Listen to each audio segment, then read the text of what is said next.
Hi friends, welcome back to our channel at the rate all in one dolly. Please like, share and subscribe our channel. Please friends subscribe చేసుకోండి. చేసుకున్న వాళ్ళందరికీ thank you so much friends. Like చేసిన వాళ్ళకి, share చేసిన వాళ్ళకి.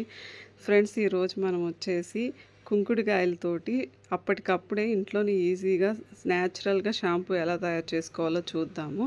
ముందుగా ఏంటంటే కుంకుడుకాయలు తీసుకోవాలి. ఒక 100 గ్రామ్స్, ఒక 100 గ్రాములు కుంకుడుకాయలు తీసుకోవాలి. బాగా జ్యూసీగా ఉంటాయి కదా, కొన్ని అలాంటివి తీసుకోండి. తీసుకున్న వాటికి మనం ఇప్పుడు ఏం చేయబోతున్నామంటే వాటర్ యాడ్ చేసుకోవాలి.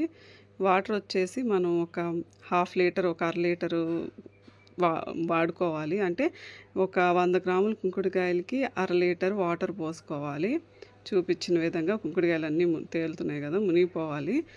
తర్వాత వచ్చేసి దాన్ని స్టవ్ వెలిగించేసుకొని సిమ్లోనే మనం ఒక 15 మినిట్స్, ఒక పావు గంట పాటు ఉడకబెట్టుకోవాలి. అది ఉడుకుతున్నప్పుడు స్మెల్ కూడా వస్తుంది మనకి.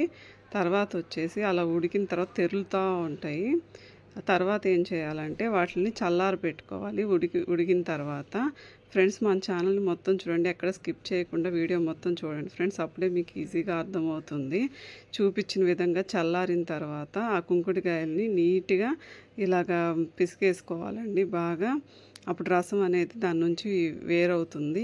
ఫ్రెండ్స్, కుంకుడుకాయలు అంటే ఎంతో మంచిది కదా, హెయిర్ బాగా గ్రోత్ అవుతుంది. అందుతోడు దీంట్లో ఎలాంటి కెమికల్స్ లేవు, అప్పుడప్పటికే చేసేసుకోవచ్చు. ఇంకా పైన ఉన్న వాళ్ళు లేదా ఎక్కడైనా మామూలుగా రాళ్ళతో కొట్టినా ఇబ్బందిగా ఉంటుంది కదా, అపార్ట్మెంట్స్లో కానీ ఎక్కడైనా. ఇలా అయితే మనకి ఈజీగా అయిపోతుంది. షాంపూ అంటే కెమికల్స్ ఉంటాయి కదా, ఇదైతే ఈజీగా మనకి ఎలాంటి కెమికల్స్ లేకుండా న్యాచురల్గా మనం ఇంట్లోనే చేసుకోవచ్చు. హెయిర్కి షైనీగా ఉంటుంది. ప్లీజ్ ఫ్రెండ్స్, సబ్స్క్రైబ్ చేయండి, లైక్ చేయండి, షేర్ చేయండి. @all in one dolly ఛానల్ని. మన ఛానల్లో లాంగ్ వీడియోస్, కుకింగ్ వీడియోస్ కూడా ఉన్నాయి, చూడండి friends. Thank you. Bye friends. ఇంకో వీడియోతో కలుద్దాం.